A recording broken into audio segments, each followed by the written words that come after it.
Hello friends, എല്ലാവർക്കും good morning. അപ്പോൾ എല്ലാവർക്കും വരും വീക്കിലെ ഒരു അത്യുഗ്രൻ പ്രൊമോയിലേക്ക് തന്നെ സ്വാഗതം.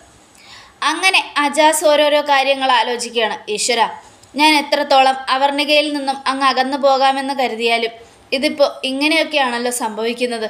എന്തു ചെയ്യും? അവർണികയിൽ നിന്നും ഞാൻ അകലും തോറും അയാൾ എന്നിലേക്ക് അടുത്തുകൊണ്ടിരിക്കുക എന്നൊക്കെ ആലോചിച്ചുകൊണ്ട് അജാസ് ഇങ്ങനെ ഇരിക്കുക. അജാസ് എന്താ ആലോചിക്കുന്നേ? ഏയ് ഒന്നുമില്ല അവർണിക, ഞാനിങ്ങനെ ഓരോരോ കാര്യങ്ങൾ ആലോചിക്കുമായിരുന്നു. ഗോവിന്ദ് സാർ എന്തിനാ അനാർക്കലിയുടെ വീട് കാണണമെന്നൊക്കെ പറഞ്ഞത്? അനാർക്കലിയോ? അതാരാ അജാസ്? അതൊന്നും അത് ഗോവിന്ദ് സാറിൻ്റെ കുടുംബശത്രുവാ. അതൊന്നും തന്നോട് പറഞ്ഞിട്ട് കാര്യമില്ല. പറ അജാസ്, അതാരാന്ന്? അത് പണ്ട് ഗോവിന്ദ് സാറിൻ്റെ അച്ഛനുണ്ടല്ലോ, മാധവൻ സാറ്. മാധവൻ സാറിനെ ചതിച്ചതും മാധവൻ സാർ ഇല്ലാതായതിൻ്റെ കാരണക്കാരിയുമായവളവള്. ഓ ഗോഡ്, എന്നിട്ട് എന്താ? ഒന്നും പറഞ്ഞിട്ട് കാര്യമില്ല. ഇങ്ങനെയൊക്കെ ഓരോന്നും വരുമല്ലോ. ജയിലിലായിരുന്നു, ഇപ്പം അവതരിച്ചിരിക്കുക. അവരെ ഫോളോ ചെയ്യണമെന്നാണ് ഗോവിന്ദ് സാർ പറഞ്ഞിരിക്കുന്നത്. ആണോ? ഈശ്വര, എന്നാലും ഗോവിന്ദ് സാറിൻ്റെ കുടുംബത്തെ ചതിച്ച ആ സ്ത്രീ ഒരു നാണോ മാനോ ഇല്ലാതെ ഇങ്ങനെ വീണ്ടും ഇറങ്ങി നടക്കുന്നത് ശരിയാണോ അജാസ്? അല്ല, അവരെ കൊല്ലട്ടെ എന്ന് ഞാൻ ആദ്യമേ ചോദിച്ചതാ. എന്നിട്ടും വേണ്ടാന്ന് സാറ് പറഞ്ഞതുകൊണ്ടാണ് മിണ്ടാതെ നിൽക്കുന്നത്. അജാസ് ആരെയും കൊല്ലാനൊന്നും പോകണ്ട. അങ്ങനെ കൊന്നാൽ ശരിയാവില്ല എന്നൊക്കെ പറഞ്ഞുകൊണ്ട് അവർണിക അതിനെ എതിർക്കുകയാണ്. ഇതെന്താ, ഞാൻ ജയിലിൽ പോകുന്നുള്ള പേടി ഇയാൾക്കുണ്ടോ? അതുകൊണ്ടാണ് ഇയാൾ അങ്ങനെ പറഞ്ഞത് എന്നൊക്കെ ആലോചിച്ചുകൊണ്ട് നമ്മുടെ അജാസ് ഇങ്ങനെ ഇരിക്കുക. ഈ സമയം ഈശ്വര, അജാസ് ജയിലിൽ പോയാൽ എനിക്കത് സഹിക്കാൻ പറ്റില്ല എന്നൊക്കെ ആലോചിച്ചുകൊണ്ട് അവർണികയും കാർ ഓടിച്ചുകൊണ്ടിരിക്കുകയാണ്. ഇതേ സമയം പിന്നീട് കാണിക്കുന്നത് ഭാസ്കരനാണ്. ഭാസ്കരൻ എന്ന സത്യദാസിനെ അയാൾ ഗോവിന്ദനെയും ഗീതുവിനെയും കാണാനായിട്ട് വരികയാണ്. ആരാ നിങ്ങൾ? ഓ, എന്നെ നീ മറന്നോ? അന്ന് നിൻ്റെ അച്ഛൻ മരിക്കുമ്പോൾ ഞങ്ങളും ഉണ്ടായിരുന്നു. എന്തിനാണ് ഇവിടെ വന്നിരിക്കുന്നേ? ഞാൻ ആരാണെന്ന് നിനക്കറിയാമോ? ഞാൻ ആരാണെന്നറിഞ്ഞാൽ നീയൊക്കെ ഞെട്ടും. ഞാനേ എൻ്റെ മകളെ കാണാനാണ് വന്നത്. തൻ്റെ മകളോ? തൻ്റെ മകളൊന്നും ഇവിടെ ഇല്ല. ആരാ തൻ്റെ മകള് എന്നും ഗോവിന്ദും ഗീതുവും ചോദിക്കുക. വേറെ ആരുമല്ല, എൻ്റെ മകള്. അതാണ് രഞ്ജുവാണ് എൻ്റെ മകള്. വിജയലക്ഷ്മിയുടെ ഭർത്താവാണ് ഞാൻ. ഇത് കേട്ടതും ഗോവിന്ദ് ഞെട്ടി. എന്താ നിങ്ങൾ പറഞ്ഞത്? അതെ, വിജയലക്ഷ്മിയുടെ ഭർത്താവ് രഞ്ജു എൻ്റെ മകളാണ്. അത് കേട്ടതും ഗോവിന്ദും ഗീതുവും ആകെ ഷോക്കായി. ഈശ്വര, ഇതെങ്ങനെ സംഭവിച്ചു എന്നും ആലോചിച്ചുകൊണ്ട് ഗീതു ഇങ്ങനെ നിൽക്കുക. ഇല്ല, ഇതിലെന്തോ ചതിയുണ്ട്, ഇത് വിശ്വസിക്കാൻ പാടില്ല, എന്തോ കള്ളത്തനമുണ്ട് എന്നൊക്കെ പറയാണ്. ഗീതു, കണ്ടില്ലേ, അവരെ ഞാൻ സ്നേഹിക്കാത്തതിൻ്റെ കാരണം എന്താന്ന് ഗീതുവിന് മനസ്സിലായില്ലേ? കണ്ണേട്ടാ, ഒരാൾ വന്ന് എന്തെങ്കിലും പറഞ്ഞാൽ അത് എടുത്തിയാടി അങ്ങ് വിശ്വസിക്കുക. ഇല്ല, ഇയാൾ പറഞ്ഞതിൽ കാര്യമുണ്ട്. രഞ്ജുവിൻ്റെ ജനനത്തെക്കുറിച്ച് നമ്മ ചോദിക്കുമ്പോഴും അമ്മ ആ സ്ത്രീ എന്തിനാ മാറിക്കളയുന്നേ? ആ സ്ത്രീ അതിനെക്കുറിച്ചൊന്നും പറയാത്തതെന്താ? എന്നെ ഉപേക്ഷിച്ച് പോയതെന്തിനാണെന്ന് ചോദിച്ചപ്പോഴും ഒന്നും പറഞ്ഞില്ലല്ലോ. അതിൻ്റെയൊക്കെ അർത്ഥം ഇയാളുമായിട്ടുള്ള ബന്ധം അവർക്കുണ്ടായിരുന്നു. അങ്ങനെയാ രഞ്ജു ജനിച്ചത്. എനിക്കെല്ലാം മനസ്സിലായി. ഇനി അവരെ സ്നേഹിക്കാൻ എനിക്ക് കഴിയില്ല ഗീതു, എനിക്ക് പറ്റില്ല എന്നൊക്കെ പറഞ്ഞുകൊണ്ട് ഗോവിന്ദ് കരയുക. ഈ സമയം ഞാനേ ഒന്ന് പോയി കാണട്ടെ രഞ്ജുവിനെ എന്ന് പറഞ്ഞുകൊണ്ട് ഭാസ്കരനകത്തേക്ക് ചെല്ലുകയാണ്. ഈ സമയം നമ്മുടെ ഗോവിന്ദാണെങ്കിൽ കലി തുള്ളി നിൽക്കുക. എൻ്റെ അച്ഛനെ ചതിച്ചവരെല്ലാം ഈ വീട് കീറി ഇറങ്ങി നിരങ്ങുക. എന്നിട്ടും ഒന്നും ചെയ്യാൻ പറ്റുന്നില്ലല്ലോ എനിക്ക്. ഇതിപ്പോൾ രഞ്ജുവിൻ്റെ അച്ഛനായിപ്പോയി. ഞാൻ എന്തെങ്കിലും ചെയ്ത് അവൾക്കത് വിഷമായി, അവളുടെ മൂക്കിൽ നിന്ന് വല്ലതും ചോര വന്ന് അവൾ വല്ലതും പറ്റിയ ഞാനിനി എന്തു ചെയ്യും? എല്ലാത്തിനും കാരണക്കാരി ആ പാട്ടുകാരി എന്നും പറഞ്ഞ് ഗോവിന്ദ് കരയുക. കണ്ണേട്ടാ, കരയല്ലേ, എന്തെങ്കിലും ഉണ്ടാവും. എന്തായാലും നമുക്ക് നോക്കാം, അന്വേഷിക്കാം. കണ്ണേട്ട സമാധാനമായിട്ടിരിക്കെ. എന്തന്വേഷിക്കാൻ? അയാൾ പറഞ്ഞതിനേക്കാളും കൂടുതൽ തെളിവ് വേണോ? രഞ്ജു അയാളുടെ മകളാണെന്ന്. എന്തു ചെയ്യാനാ എന്നൊക്കെ പറഞ്ഞുകൊണ്ട് നിൽക്കുക.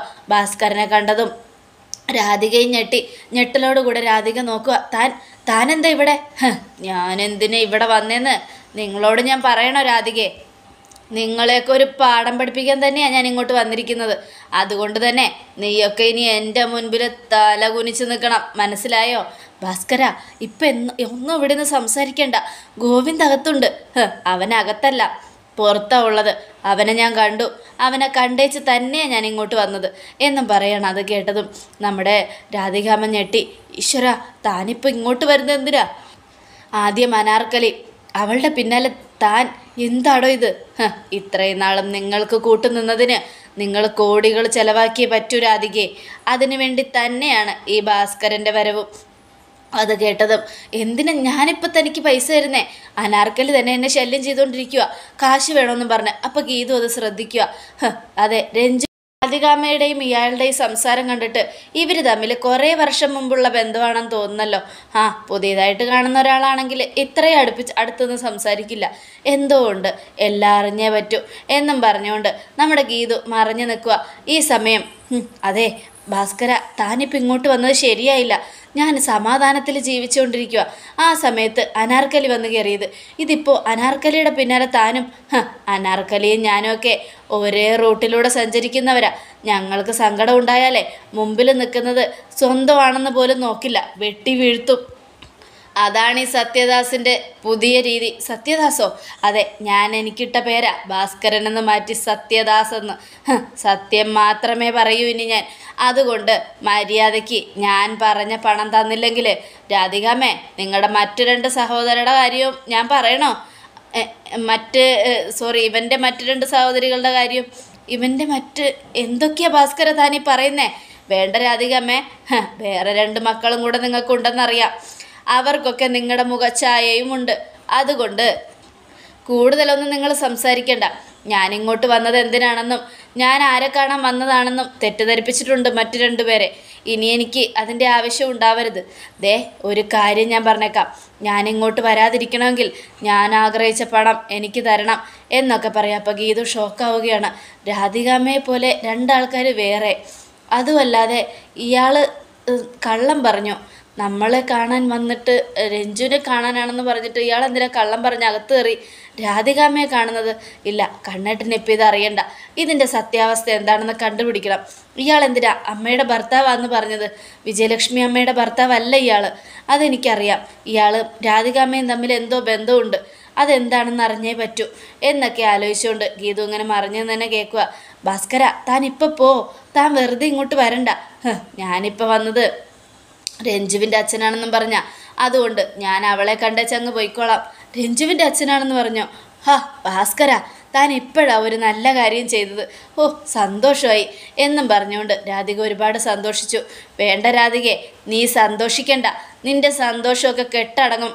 അതുകൊണ്ട് ഇനി ഞാൻ പറയുന്ന അനുസരിച്ച് ജീവിക്കേണ്ടി വരും നിനക്ക്.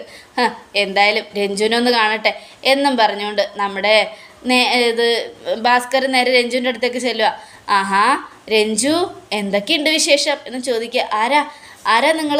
എന്നെ നിനക്കറിയില്ലേ മോളെ? നിൻ്റെ അച്ഛനാ ഞാൻ. എൻ്റെ അച്ഛനോ? തോന്നിയാസം പറയരുത്, നിങ്ങളല്ല എൻ്റെ അച്ഛൻ. ഞാൻ തന്നെയാ മോളെ നിൻ്റെ അച്ഛൻ. വേണ്ട, കൂടുതലൊന്നും പറയണ്ട. എന്നോട് എന്തെങ്കിലും പറഞ്ഞിട്ടുണ്ടെങ്കിൽ ഉണ്ടല്ലോ എൻ്റെ സ്വഭാവം മാറും. മര്യാദയ്ക്ക് പോകാൻ നോക്ക്. ഏട്ടാ, ഇയാൾ ആരാന്ന് എനിക്കറിയില്ല, ഇയാളോട് പോകാൻ പറ എന്നും പറഞ്ഞ് രഞ്ജു ദേഷ്യപ്പെടുക. ഇങ്ങനെ ദേഷ്യം കാണിക്കല്ലേ മോളെ, അച്ഛനോട് വഴക്കുണ്ടെങ്കിൽ പറഞ്ഞാൽ പോരെ, എന്തിനാ ആട്ടിപ്പായിക്കുന്നേ എന്നൊക്കെ ചോദിച്ചുകൊണ്ട് രാധികയും അങ്ങോട്ട് വരിക. അത് കേട്ടതും രാധികാമ്മേ, ഒരു കാര്യം ഞാൻ പറഞ്ഞേക്കാം, ഇയാൾ എൻ്റെ അച്ഛനൊന്നുമല്ല. എൻ്റെ അച്ഛനെക്കുറിച്ച് ഇതുവരെ എൻ്റെ അമ്മ എന്നോട് പറഞ്ഞിട്ടില്ല. പക്ഷെ ഇയാളല്ല എൻ്റെ അച്ഛൻ എന്നും പറഞ്ഞ് രഞ്ജു തറപ്പിച്ച് പറയുക. അത് കേട്ടതും ഭാസ്കരൻ ഒച്ചത്തിൽ ചിരിക്കുക, എന്നിട്ട് സങ്കടം അഭിനയിക്കുക. എന്താ മോളെ ഇത്? ഇത്രയും വർഷങ്ങൾക്ക് ശേഷം ഞാൻ നിന്നെ കാണാൻ വന്നപ്പോൾ നീ എന്നെ തള്ളിപ്പറയുവാണോ എന്നൊക്കെ പറഞ്ഞുകൊണ്ട്. ഇയാൾ എൻ്റെ ആരുമല്ല. അപ്പോൾ നമ്മുടെ ഗീതു, അതെ, നിങ്ങളിപ്പോൾ പോ, അവൾക്ക് നിങ്ങൾ അച്ഛനാണോന്ന് പോലും അറിയില്ല. അങ്ങനെയുള്ളപ്പോൾ നിങ്ങളെ സ്നേഹിക്കാനോ ഉൾക്കൊള്ളാനോ അവൾക്ക് കഴിയില്ല. നിങ്ങൾ പോകാൻ നോക്ക് എന്നും പറഞ്ഞ് ആട്ടിപ്പയക്കുക. അറയ്ക്കലിലെ ഗോവിന്ദ് മാധവൻ്റെ ഭാര്യ ഗീതാഞ്ജലി അല്ലേ? അതെ, ഞാൻ ഗീതാഞ്ജലി തന്നെയാണ്, അതായത് ഭദ്രൻ്റെ മകള്. എന്നിട്ട് ഭദ്രൻ എവിടെ? ഭദ്രനെ കാണാനേ ഇല്ലല്ലോ. അത് കേട്ടതും നമ്മുടെ ഗീതു ഒന്ന് ഞെട്ടി. അച്ഛനെയും ഇയാൾക്കറിയാം. അപ്പോൾ അച്ഛനും ഈ കുടുംബത്തിലെ പല രഹസ്യങ്ങളും അറിയാം. എല്ലാം കണ്ടുപിടിക്കണം. അച്ഛനൊന്ന് തിരിച്ചു വന്നോട്ടെ എന്നൊക്കെ ആലോചിച്ചുകൊണ്ട് ഗീതു അയാളെങ്ങനെ തുറച്ചു നോക്കുക. ഇതേസമയം വിജയലക്ഷ്മിയെയും ഭാസ്കരനെയുമാണ് കാണിക്കുന്നത്. അവർ 2 പേരും കൂടെ സംസാരിക്കുന്നത് ഗോവിന്ദും ഗീതും ദൂരത്ത് നിന്ന് കാണുക. അപ്പോൾ ഭാസ്കരനോട് വിജയലക്ഷ്മി, ഭാസ്കര, നീ കാണിക്കുന്ന കാര്യങ്ങളൊന്നും ശരിയല്ല. ഇങ്ങനെ ചെയ്ത് അവസാനം അത് വേറെ പ്രശ്നങ്ങളായി ചെന്ന് അവസാനിക്കും. എൻ്റെ മോനൊന്ന് ഇപ്പം എന്നെ മനസ്സിലാക്കി തുടങ്ങിയതേ ഉള്ളൂ. അപ്പോഴേക്കും നീ എന്തിനാ കള്ളം പറഞ്ഞത്? എൻ്റെ ഭർത്താവാണ് താനെന്നോ? ഒരു കാര്യം ഞാൻ പറഞ്ഞേക്കാം, അനാവശ്യം പറയരുത്. രഞ്ജുവിനെക്കുറിച്ചും എന്നെക്കുറിച്ചും അതൊന്നും സഹിക്കില്ല എൻ്റെ മോന്. നിൻ്റെ മോൻ ഗോവിന്ദ് മാധവൻ നിന്നെ എത്ര കാലം വെറുത്തു തള്ളി, എന്നിട്ടും നീ ജീവിച്ചില്ലേ? ഇനിയും ജീവിക്കും. നീ ജീവിക്കും വിജയലക്ഷ്മി. പക്ഷേ അനാർക്കലിയുടെ മകൾ രഞ്ജുവിനെ നീ തിരിച്ചേൽപ്പിച്ചേ പറ്റൂ. ഭാസ്കര, അങ്ങനെ പറയരുത്. അവളൊരു രോഗിയാ. ആ രോഗം അവളെ അധികം വൈകാതെ എടുക്കും. ഇത്രയും നാളും എൻ്റെ പൊന്നു മോളെ പോലെ സ്നേഹിച്ച രഞ്ജു നമ്മളെ നിന്നൊക്കെ വിട്ടുപോകും. അങ്ങനെ വരുമ്പോൾ അവൾ അനാർക്കലിയുടെ മകളാണ് അവളെന്നറിഞ്ഞാൽ അവൾ തന്നെ സ്വയം ആത്മഹത്യ ചെയ്യും. അതാണ് എനിക്ക് വേണ്ടത്. അനാർക്കലിയുടെ മകൾ രഞ്ജു ആത്മഹത്യ ചെയ്യണം. അനാർക്കലിയും വിജയലക്ഷ്മിയും രാധികയും ഒന്നും സന്തോഷിക്കാൻ പാടില്ല എന്നും പറയാ. ഞാൻ എന്ത് തെറ്റാ ഭാസ്കര ചെയ്തത്? നീ ഒരു തെറ്റും ചെയ്തിട്ടില്ല വിജയലക്ഷ്മി. പക്ഷേ നീയും സങ്കടപ്പെട്ട് കരയണം എന്നൊക്കെ പറഞ്ഞുകൊണ്ട് ഭയങ്കരമായിട്ട് നമ്മുടെ ഭാസ്കരൻ വിജയലക്ഷ്മി ഇട്ട് കരയിപ്പിക്കുക. അങ്ങനെ പിടിയും വലിയും വഴക്കൊക്കെ ആവുകയാണ് റോട്ടിൽ. ഭയങ്കര തർക്കം. അപ്പോൾ ഗീതു, കണ്ണേട്ടാ, അമ്മയും അയാളും കൂടെ നല്ല പ്രശ്നമുണ്ടല്ലോ. ഭാര്യയും ഭർത്താവും അല്ലേ, അപ്പോൾ പല പ്രശ്നങ്ങളും കാണും. ഒരു ഭർത്താവിനോട് സംസാരിക്കുന്ന പോലെയല്ല അമ്മ അയാളോട് സംസാരിക്കുന്നത്. കണ്ണേട്ടനൊന്ന് ശ്രദ്ധിച്ചു നോക്കിയേ എന്നും പറയണം. അപ്പോൾ ഗോവിന്ദും അത് ശ്രദ്ധിച്ചു. അതെ, അത് ശരിയാണല്ലോ. ഒരു ഭർത്താവിനോട് സംസാരിക്കുന്ന പോലെയല്ല അയാളോട് സംസാരിക്കുന്നത്. ഇയാളെ പിടിച്ച് തള്ളുന്നൊക്കെ ഉണ്ടല്ലോ. എന്തായിരിക്കും ഇതിൻ്റെ പിന്നിൽ? ഇനി ഇയാൾ തന്നെയാണോ രഞ്ജുവിൻ്റെ അച്ഛൻ? എനിക്ക് തോന്നുന്നില്ല കണ്ണേട്ടാ. എന്തോ ചതിയുണ്ട്. ഇതും രാധികാമ്മയുടെ ചതി തന്നെയായിരിക്കും. കണ്ണേട്ടൻ്റെ അമ്മയെ സ്നേഹിച്ചു തുടങ്ങിയെന്നുള്ളൊരു ഇത് രാധികാമ്മയ്ക്ക് കിട്ടിക്കാണും. അതുകൊണ്ട് രാധികാമ്മ മനഃപൂർവ്വം ഇയാളെ ഇറക്കിയതായിരിക്കും. അങ്ങനെ വരാൻ വഴിയില്ല. ഇല്ല കണ്ണേട്ടാ, ഞാൻ പറഞ്ഞതാ സത്യം. ഇയാളും രാധികാമ്മയും കൂടെ സംസാരിക്കുന്നത് ഞാൻ കേട്ടു. ഏതോ 2 പേര്, രാധികാമ്മയുടെ മുഖച്ഛായയുള്ള 2 പേരുണ്ടെന്നും അവരെ കൊണ്ടുവരുമെന്നും ഒക്കെ അയാൾ പറയുന്നത് ഞാൻ കേട്ടു. സത്യമാണോ ഗീതു നീ പറയുന്നത്? അതെ, ഇത് കണ്ണേട്ടൻ അറിയണ്ടെന്ന് തന്നെയാണ് ഞാൻ വിചാരിച്ചത്. പക്ഷേ കണ്ണേട്ടൻ അറിഞ്ഞേ പറ്റൂ. കണ്ണേട്ടൻ്റെ അമ്മയെ കണ്ണേട്ടൻ വെറുക്കാൻ പാടില്ല. അതിനെനിക്കിത് പറഞ്ഞേ പറ്റൂ. ഇനി അതിൻ്റെ പിന്നിൽ എന്താണെന്ന് കണ്ടുപിടിക്കണം കണ്ണേട്ട. ഇയാൾ വന്നത് എന്തിനാണ്? രഞ്ജുവിൻ്റെ അച്ഛൻ തന്നെയാണോ ഇയാൾ എന്നൊക്കെ കണ്ടുപിടിക്കണം. എല്ലാത്തിൻ്റെ രഹസ്യം അറിയാവുന്ന ഒരേ ഒരാളുണ്ട് ഇവിടെ. അതെൻ്റെ അച്ഛനാണ്. എൻ്റെ അച്ഛൻ അമ്പലത്തിലൊക്കെ പോയി തിരിച്ചു വന്നു കഴിയുമ്പോൾ നമുക്കെല്ലാം ചോദിച്ചറിയാം. കണ്ണേട്ടൻ ധൈര്യമായിട്ടിരിക്കുക. അച്ഛൻ ഇത്തിരി കാശ് കൊടുത്താൽ എല്ലാം അച്ഛൻ പറയും. അതുകൊണ്ട് നമുക്കെല്ലാം ചോദിച്ചറിയണം കണ്ണേട്ട എന്നൊക്കെ പറഞ്ഞുകൊണ്ട് ഗീതു നിർബന്ധിക്കുകയാണ്. ഈശ്വര, ഭദ്രൻ ഇനി തിരിച്ചു വരുമോയെന്ന് പോലും അറിയില്ല. അയാൾ മരിച്ചു എന്നുള്ള രീതിയിലാണ് എല്ലാവരും സംസാരിക്കുന്നത്. അങ്ങനെയുള്ളപ്പോൾ ഞാൻ അയാളെക്കുറിച്ച് എന്ത് പറയാനാ എന്നൊക്കെ ആലോചിച്ചുകൊണ്ട് നമ്മുടെ ഗോവിന്ദൻ നിൽക്കുക. കണ്ണേട്ട, ഒരിക്കലും ആ അമ്മയെ വേദനിപ്പിക്കരുത്. ആ അമ്മ ഒരു പാവമാണ്. ചെയ്യാത്ത തെറ്റിന് കുറ്റം അനുഭവിക്കേണ്ടി വരുന്ന ഒരു അമ്മയുടെ കഷ്ടം കണ്ണേട്ടനോട് പറഞ്ഞാൽ മനസ്സിലാവില്ല. ഒരു പെണ്ണിനെ അതറിയാം. ഒരു പെണ്ണിനെ അറിയും ഒരു പെണ്ണിൻ്റെ വേദന. അതുകൊണ്ട് ആ അമ്മയെ കുറ്റപ്പെടുത്തല്ല കണ്ണേട്ട എന്നൊക്കെ പറഞ്ഞുകൊണ്ട് ഗീതു ഇങ്ങനെ ഒരുപാട് സങ്കടപ്പെടുക. ശരി ഗീതു, നീ എന്തായാലും നിൻ്റെ അച്ഛൻ വരട്ടെ, എന്നിട്ട് ചോദിക്കാം. ദൈവമേ, ഇവളുടെ അച്ഛൻ വന്നില്ലെങ്കിൽ ഇവൾക്കിത് അങ്ങനെ സഹിക്കാൻ പറ്റും? എൻ്റെ അമ്മയെ വിഷമിപ്പിക്കരുതെന്ന് കരുതുന്നവളാ. എന്നിട്ടും ഞാൻ ഇവളെ വിഷമിപ്പിക്കേണ്ട അവസ്ഥയാണല്ലോ. ഭദ്രൻ്റെ തിരോധാനം, ഭദ്രൻ മരിച്ചോ ജീവിച്ചിരിപ്പുണ്ടോ ഒന്നും അറിയില്ല എന്നൊക്കെ ആലോചിച്ചുകൊണ്ട് ഗോവിന്ദൻ നിൽക്കണം. അങ്ങനെ ഗോവിന്ദ് അനാർക്കലിയെ തേടി പോകുന്ന രംഗങ്ങളും അനാർക്കലിയെ കണ്ട് രഞ്ജുവിനെ അടിച്ചതിൻ്റെ കുറേ വഴക്കുറയിലും. കാരണം രഞ്ജുവിനെ അടിച്ചത് എന്തിനാണ്? നിങ്ങൾ രഞ്ജുവിനെ അടിച്ചുകൊണ്ട് രഞ്ജുവിന് ഇപ്പോൾ വയ്യാതെയായി എന്നൊക്കെ പറഞ്ഞ് ഗോവിന്ദ് ഒരുപാട് സെൻറ്റ് കാണിക്കുമ്പോൾ അനാർക്കലിക്ക് ഭയങ്കര സങ്കടമായി. ഈശ്വര, ഞാൻ അവളെ വേണമെന്ന് വെച്ച് അടിച്ചതല്ല, സങ്കടം കൊണ്ട് അടിച്ചതാ. അവൾ എൻ്റെ സ്വന്തമാണെന്ന് പോലെ തോന്നി. ഒരു തെറ്റ് കണ്ട് അത് തിരുത്താൻ നോക്കി. അത് ഇത്ര വലിയ തെറ്റാണോ ഗോവിന്ദ് എന്നൊക്കെ അനാർക്കലി ചോദിക്കുന്നു. മിണ്ടരുത്, നിങ്ങൾ മിണ്ടിപ്പോരുത്. നിങ്ങൾ ഒറ്റൊരുത്തി കാരണം എൻ്റെ അനിയത്തിക്ക് എന്തെങ്കിലും സംഭവിച്ചാലുണ്ടല്ലോ നിങ്ങളെ ഞാൻ കൊല്ലും, അത് ഉറപ്പാ. അനാർക്കലി, അല്ലെങ്കിലേ നിങ്ങളെ ഞാൻ സ്കെച്ച് ചെയ്ത് വെച്ചിരിക്കുക. നിങ്ങൾ മരിക്കുമെന്നുള്ള കാര്യം ഉറപ്പാ. പക്ഷേ എൻ്റെ രഞ്ജുവിന് എന്തെങ്കിലും സംഭവിച്ചു കഴിഞ്ഞാൽ പിന്നെ നിങ്ങളുടെ ആയുസ് കുറയും. അതുകൊണ്ട് സൂക്ഷിച്ചോ നിങ്ങൾ. അപ്പോൾ രഞ്ജുവിൻ്റെ കാര്യം പറഞ്ഞപ്പോൾ അനാർക്കലിക്ക് ഭയങ്കര സങ്കടമായി. ആകെ സങ്കടപ്പെട്ട് അനാർക്കലി ഇങ്ങനെ നിൽക്കുകയാണ്. അങ്ങനെ ഗോവിന്ദ് പോയി വീട്ടിലെത്തിയത് കുറേ പോലീസുകാർ നിൽക്കുന്നു. അപ്പോൾ ഗോവിന്ദ്, എന്താ സാർ, എന്താ കാര്യം? പ്രധാനപ്പെട്ട ചില കാര്യങ്ങൾ അറിയാനാണ് വന്നത്. എന്താണ് സാർ? എന്താണേലും പറഞ്ഞോളൂ. നിങ്ങളുടെ ഭാര്യയുടെ അച്ഛൻ, അതായത് ഭദ്രൻ, അയാൾ ഇവിടെ നിന്ന് പോയിട്ട് എത്ര നാളായി? കുറച്ചായി സാർ. ഞങ്ങളൊക്കെ വിചാരിച്ചത് ക്ഷേത്ര ദർശനങ്ങൾക്കായിട്ട് പോയിരിക്കുകയാണെന്നാണ്. അയാൾ മനസ്സ് മാറി ഇങ്ങനെ കുറേ അമ്പലങ്ങളിലൊക്കെ പോയിന്നാ. കാശിക്കും രാമേശ്വരത്തും ഒക്കെ പോകുമെന്ന് അറിഞ്ഞത്. അത് കേട്ടതും അങ്ങനെ ഒരു ലെറ്റർ അയച്ച് നിങ്ങളെ ആരോ തെറ്റിദ്ധരിപ്പിച്ചിരിക്കുകയാണ്.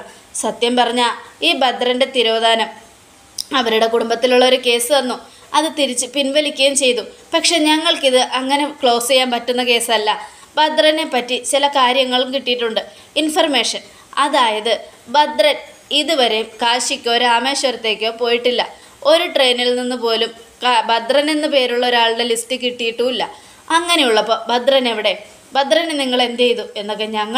ഞങ്ങൾ എന്ത് ചെയ്യാനാണ് സർ? ശരി, എന്നാൽ നിങ്ങളൊന്നും ചെയ്തിട്ടില്ല. എന്നാൽ ഭദ്രൻ എന്ത് സംഭവിച്ചു, ഭദ്രൻ എവിടെ പോയി എന്നൊക്കെ അന്വേഷിക്കാനും അതിൻ്റെ ചില കാര്യങ്ങൾ ഡിസ്കസ് ചെയ്യാനാണ് ഞങ്ങൾ വന്നത്. സാർ വാ, അകത്തേക്ക് വാ എന്നും പറഞ്ഞ് ഗോവിന്ദ് ടെൻഷനോടുകൂടെ വിളിച്ചുകൊണ്ടോ ഈശ്വര ഗീതു ഇപ്പോൾ ഇവിടെ ഇല്ലാതിരിക്കണേ എന്നൊക്കെ ആലോചിച്ചുകൊണ്ടാണ് ഗോവിന്ദ് പോകുന്നത്. അപ്പോൾ ഇതിനേക്കാൾ തകർപ്പൻ വിശേഷങ്ങളാണ് നടക്കുന്നത്. എല്ലാവരും കാത്തിരിക്കുക. എല്ലാവർക്കും ഒരിക്കൽ കൂടെ നല്ലൊരു ശുഭദിനം തന്നെ ആയിക്കോട്ടെ.